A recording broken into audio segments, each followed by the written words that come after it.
There are moments in life when everything we thought we knew about someone shatters in an instant. When a man, dressed in simple clothes, sits quietly in a luxurious place, and the world assumes he doesn't belong, what follows can leave an entire room breathless. This is not just a story about mistaken identity. It's about power, humility, memory, and a promise made decades ago in silence. And what happens inside this restaurant will change how you see respect, forever. Before we begin, if stories like this move you, if you believe that dignity doesn't wear a price tag and kindness should never depend on appearances, consider subscribing to this channel, not just to support us, but to help these stories reach more people who need them. Because what Pedro Pascal did left even the staff speechless, and by the end of this story, you'll understand why. Stay until the final moment. The truth that is revealed might just change how you see people.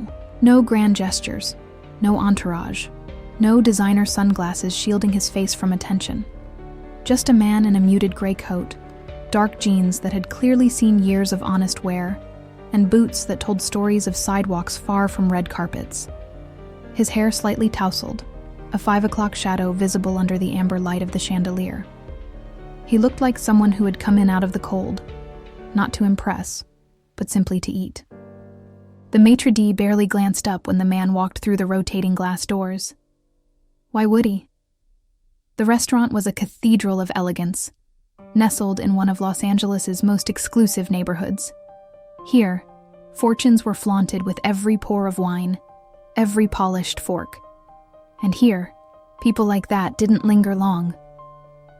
The man glanced around, slowly, humbly, and took the nearest empty table in the far corner. Not one of the desirable seats near the windows, not even near the music.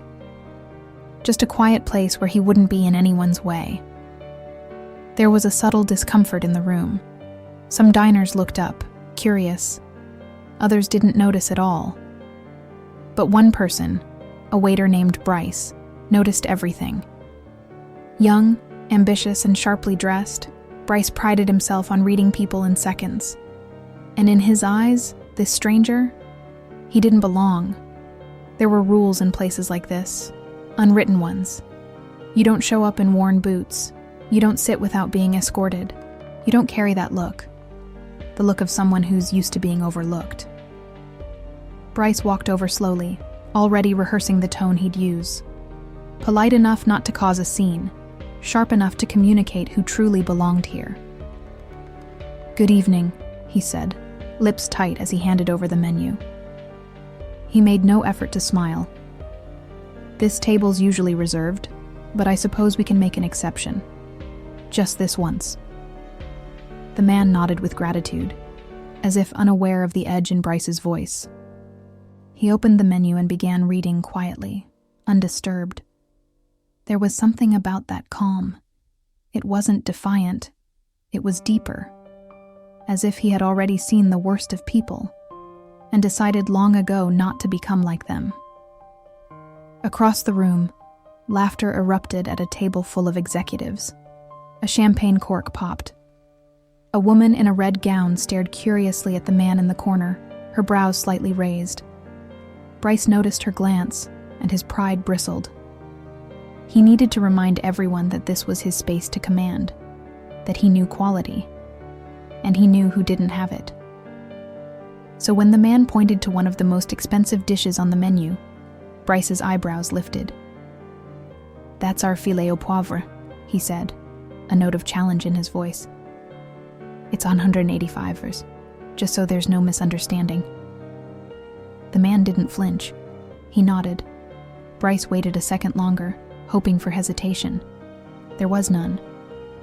With a silent scoff, he took the order and walked off. But his thoughts were loud. He won't last through the appetizer. People like him never do. And that's when the whispers started. A couple nearby exchanged glances. The woman leaned in, murmuring something about the man's face looking familiar. The husband shook his head. Nah, just another downtown drifter trying to act rich. But they were wrong, so very wrong. Because this man, this quiet, unassuming figure, wasn't just anyone. And in less than an hour, the entire restaurant would know that. The staff, the diners, even Bryce himself, they would be humbled in a way they'd never forget. But for now, the man waited, alone, unbothered, surrounded by clinking glassware and the low hum of casual cruelty. His eyes scanned the restaurant, not in judgment, but with a kind of quiet sadness, as if he'd been here before, just not as himself. Somewhere near the kitchen, Bryce was laughing with the bartender. "He ordered the most expensive dish," he said, incredulous. "Probably doesn't even know what it is." But the bartender didn't laugh. Something about the man's demeanor, the way he walked in, the way he didn't flinch, unsettled him. Back at the table, the man poured himself a glass of water. No wine, no fuss, just stillness. Calm. Until the appetizer came, dropped onto the table a little too fast, the plate slightly askew. Bryce leaned in. "Enjoy," he said, a smirk playing on his lips. "It's acquired taste." The man simply nodded again. He picked up his fork and knife, slowly tasting the dish. No reaction, no praise, no complaint. That calm, it wasn't ignorance, it was knowing. Not many people saw it. Not yet. But someone did. A silver-haired man at a nearby table watched with narrowed eyes. His wife whispered, "Isn't that?" But he shook his head, not ready to believe it. Not yet. A few minutes later, as Bryce walked by again, he muttered under his breath, just loud enough to be heard. "This place used to have standards." The man didn't respond, not because he didn't hear it, but because he'd heard far worse and survived. That silence? It wasn't weakness, it was a choice. But Bryce didn't see it. He only saw what he wanted to see, a man out of place. And so, when he brought the main course, he leaned in once more. "I hope you like it," he said, his voice dripping with sarcasm. "It's not for everyone." Still, the man smiled, softly, genuinely. He took a bite, slow, thoughtful, precise, and then he closed his eyes, not in pretension, in memory, because that dish, the seasoning, the cut, the temperature, wasn't just food. It was his recipe. And in that moment, everything shifted. Not for the room. Not yet. But for him. Because while Bryce saw a stranger, this stranger was quietly reclaiming what was his. What Bryce didn't know, and what would shake the entire dining room to its core, was that the man he just mocked had signed the checks that paid his salary. Somewhere, in a quiet booth tucked behind a column of hand-carved wood, and beneath a mural of Andalusian vineyards, sat a man who had witnessed the entire exchange. His name was Arturo, a regular. Arturo didn't dine there for the view or the prestige. He came for the silence, for the rhythm of clinking glasses and low violin hums. He came because it reminded him of Madrid, long ago, before age stiffened his bones and grief bent his heart. He had been watching the moment Pedro walked through the door, the moment the waiter curled his lips in contempt, the moment the weight of judgment fell heavily on a man who never invited it. And in Pedro's stillness, Arturo saw something he recognized, the strength of a man who had lived more than most could ever understand. A man who had stopped trying to prove himself to strangers who measured worth by fabric and fame. Pedro sat quietly, still at that lonely table by the restroom hallway, the golden lights barely reaching him. But not once did his posture falter. He didn't fidget. He didn't glance around for someone to defend him. He simply waited. This restaurant, El Sol de Oro, had been built with ideals. Its name spoke of warmth, dignity, radiance. But tonight, its brightest light had been dimmed by arrogance and presumption. And yet, The quiet man in the corner didn't fight back. He didn't need to. Because the truth was, the walls of that place belonged to him. Literally. Pedro Pascal was not just a guest in that restaurant. He was one of its founding partners. Not for profit, but for meaning. He had poured into it memories of his Chilean mother's cooking, echoes of his father's voice telling stories over simmering pots, and the hope that one day, strangers would break bread together without the poison of prejudice. But tonight, he had walked in, not as the owner, not as the actor, not as the man with the face known across 1,000 screens. He had walked in as a test, to see if the house still held the values it was built on, to see if grace could survive in the absence of grandeur. Arturo knew none of this yet, but his instinct told him this wasn't just a dinner gone wrong. This was a moment, one that required witness. And so, the old man watched. Meanwhile, the waiter, Lucas, had returned to the bar with a smirk. He whispered to a colleague, laughing softly, "Did you see the look on his face? These people think kindness can buy them status. He'll be gone before the appetizers." What Lucas didn't see was the ripple his actions had created. Several tables had gone quiet. A middle-aged woman in a black dress glanced toward Pedro with discomfort in her eyes. A young couple whispered, brows furrowed. Even the hostess, who had seated Pedro with hesitation, now avoided looking his way. But Pedro? He remained still. Not frozen, just intentional. He looked at the tablecloth, then at the candle flickering in the center. And then, he reached into his coat pocket, not for a phone, not for a wallet, but for a notebook. It was weathered, bound in leather, its edges frayed from use. He opened it to a page halfway through, uncapped a pen, and began to write. To anyone watching, it might have seemed strange. An anonymous man scribbling notes in a fine restaurant after being publicly belittled. But Pedro had always turned discomfort into creation. That's how he processed pain. With ink, with stillness, with grace. From the bar, Lucas returned. This time with an empty tray. Not with food, but with words sharper than anything on the menu.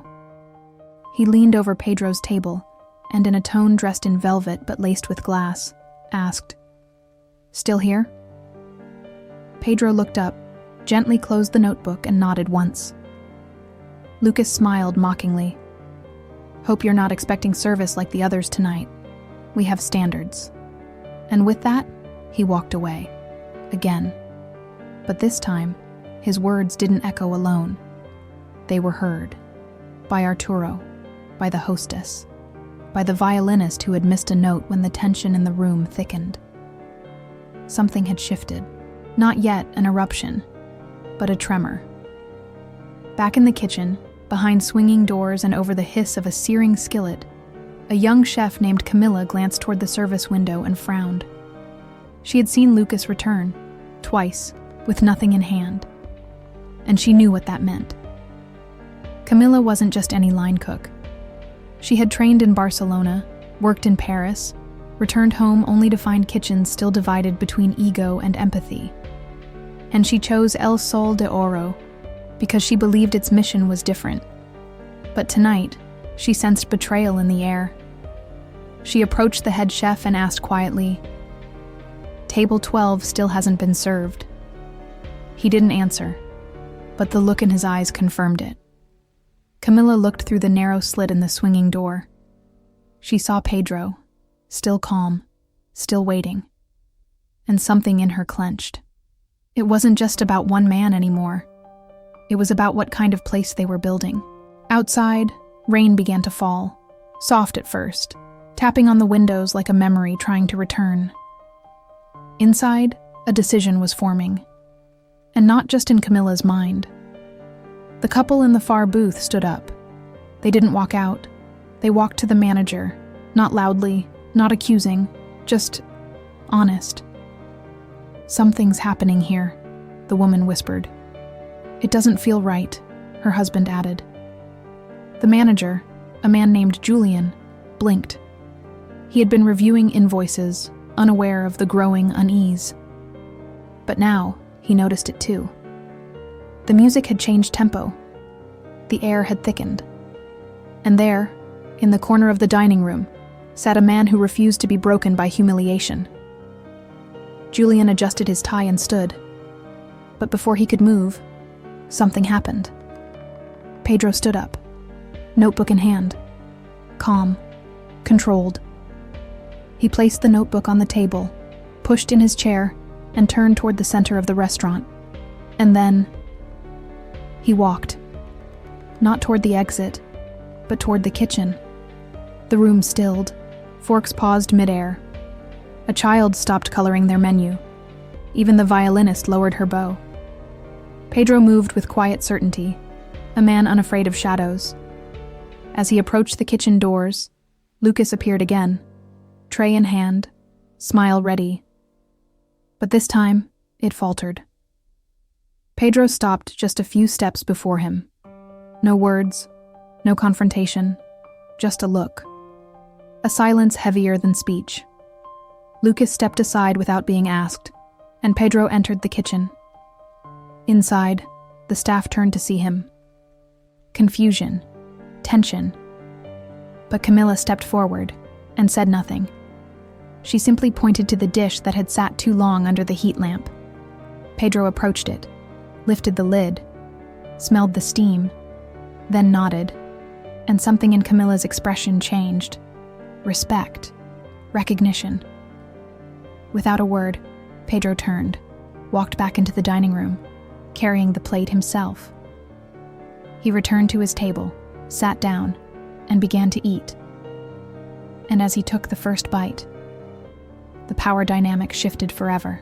At that exact moment, Julian, the manager, received a notification on his phone. It was a system alert from the restaurant's security app.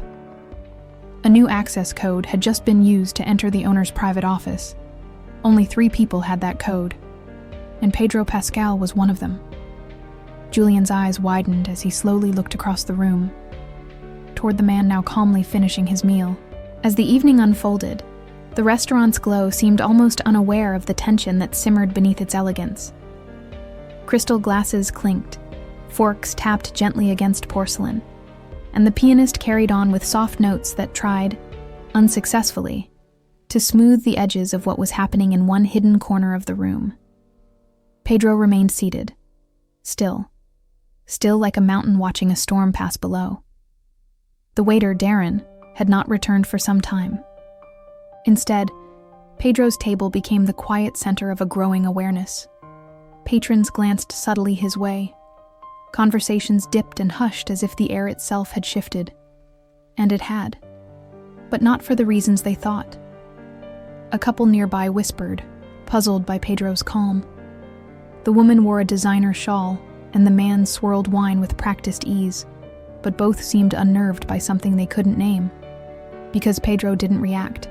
He didn't retaliate. He didn't even flinch. And that unnerved people more than anger ever could. The maitre d', a man named Jules with decades in service, began to sense it too. The shift, the mistake, the weight of something unspoken. Meanwhile, in the back corridor near the wine cellar, Darren leaned against the wall, laughing under his breath with a colleague. He spoke confidently, relishing the drama he believed he had created. To him, the man in the worn blazer had been a harmless joke, an anecdote to tell later. "You should have seen his face when I handed him the check," Darren whispered, like a kid lost at a grown-up party. But Darren had misread everything. Back in the dining room, Pedro observed the space in quiet detail, noticing how people wore masks of sophistication, how smiles were timed and reactions were rehearsed. This wasn't just about a meal, it was a performance. But Pedro hadn't come to play a role. He came to observe, to remember, and the past was already rising to meet him.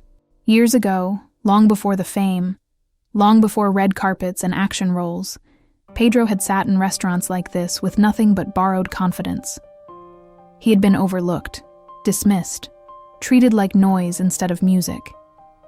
He never forgot those moments, not because they hurt, but because they shaped him. And tonight, it was as if the past had sent him a mirror. Only this time, he was no longer invisible. But the real twist hadn't happened yet. Jules approached Pedro's table with measured steps. In his hands, a bottle of the house's most exclusive vintage. He didn't say a word, only poured gently into the empty glass, then bowed slightly, eyes avoiding Pedro's. The room noticed. Pedro, still silent, nodded once in thanks. Jules lingered, hesitating. Then finally spoke, voice low but sincere. "Forgive us. We didn't know." Pedro looked up, his face unreadable, and Jules understood. This wasn't about wine or apologies. It was about watching, teaching, waiting for the truth to rise without needing to force it. Meanwhile, Darren strutted back into the room, unaware of what was building. He spotted Pedro still seated and chuckled to himself. "Still here?" he muttered as he passed. "Guess he really wants that dessert." But his confidence faltered when he noticed how many guests had turned to watch. Eyes followed him now. Not Pedro. Him. Some even whispered. One woman leaned toward her husband and asked, "Isn't that Pedro Pascal?" He stiffened slightly. "It can't be.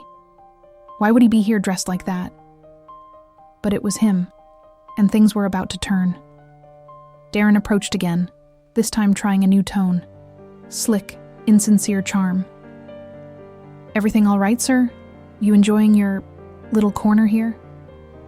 Pedro looked at him, not with rage, not with sarcasm, with patience, with history in his eyes. And that shook Darren more than any insult could have. Then it happened. The back doors of the kitchen opened, and a woman in an executive black suit stepped out. Her presence instantly changed the room. She was not part of the regular dining staff. Her heels didn't clack, they announced. Her eyes scanned, locked on Pedro, and her expression softened with familiarity. She was the regional director of the restaurant group, and she knew exactly who he was. She crossed the floor quickly, stopping only when she stood before Pedro's table. Without saying a word, she bowed her head, just slightly, then turned to Darren. And in that silence, the room froze. Every face tilted. Every fork paused mid-air. Something was about to be revealed. Something no one was prepared for. And just as the truth prepared to rise, Darren took one step back, realizing, far too late, that he hadn't been serving a stranger. He had been testing the very man who could decide his future with a single sentence. The late hours in the restaurant brought a subtle shift. The chatter faded, replaced by a quieter ambiance as the last few guests lingered over coffee and dessert. The golden light now seemed softer, warmer, casting elongated shadows across the polished floors. But beneath the peaceful surface, something far deeper had begun to stir. Pedro remained seated, his presence still subdued yet undeniable. He hadn't raised his voice. He hadn't even protested. And yet the staff had started to sense a current changing around him, like the air just before a summer storm. His silence was no longer passive. It was weighty. Heavy with knowledge, with grace, and with something that couldn't be ignored anymore. Quiet power. The whispers among patrons hadn't stopped. Those who had first noticed the way the waiter treated him were now more alert. A couple sitting near the bar discreetly exchanged looks and subtle gestures. Another man at the window leaned in closer to his wife, murmuring words that couldn't be heard, but carried the unmistakable tone of indignation. The waiter, now more jittery than arrogant, continued his rounds. But each time he passed Pedro's table, his steps grew heavier. Something had shifted. He couldn't explain it, but the confidence that once dripped from his every movement had started to erode, drop by drop, like a crack in fine glass spreading too quickly to stop. Pedro's demeanor hadn't changed, not outwardly. He still sat upright, his expression calm, his eyes thoughtful. But inside, a clock had started ticking. Not with impatience, but with intention. He knew that every moment of restraint he displayed had a purpose. And it wasn't just about him anymore. The chef stepped briefly into the dining room to greet a well-known critic. In passing, he noticed Pedro's table and paused. His face twitched with recognition, a flicker of disbelief. He whispered something to a senior server, who went pale and hurried to the back, leaving behind only a trail of confusion for those who saw the exchange. In the kitchen, murmurs multiplied. The sous chef approached the head chef quietly, showing him something on a phone screen. The head chef's brow furrowed, then widened, his jaw clenched. He whispered one word. "Now?" And with that, the tide truly began to turn. Back in the dining room, Pedro took one final sip of his drink. He placed the glass down with care, adjusted the cloth napkin on the table, and looked up, just as the restaurant owner stepped into the room. There was no announcement, no dramatic gesture, just a man entering a space he had shaped with his own hands, wearing a dark coat and an expression that knew exactly what had been unfolding. He didn't rush. He didn't need to. His eyes scanned the room. They moved past the guests, past the polished counters, past the chandeliers, and settled on Pedro.